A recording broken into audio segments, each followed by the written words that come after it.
Have a good one guys. Today, maghanap muna tayo ng pagkain kasi walang makakain sa bahay dahil wala tayong luto. Busy today. So, ngayon, makulimlim at saka umaambon. Dito tayo sa Mercado, 15 minutes drive lang. So, dito maraming restaurant, maraming kainan, maraming pagpipilian. At ngayon, dito tayo kakain sa World Wraps.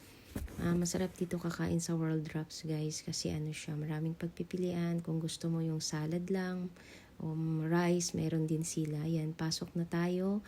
At yung natin, pinakagusto nating order dito ay na drinks is pineapple with mint leaves. At ito yung samurai salmon at Tex-Mex fajita. Kaya siya tinatawag na Tex-Mex at Texas Mexico combination. At ayan yung isang order natin, yung salmon saigon. Ang pinaka-rice niya is noodles na parang sutanghon na ini-steam lang.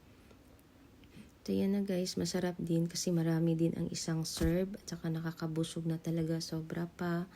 Tayo na guys, kain na tayo. Ito na yung panghapunan natin. Ayun lang guys, see you on my next video. Bye, God bless.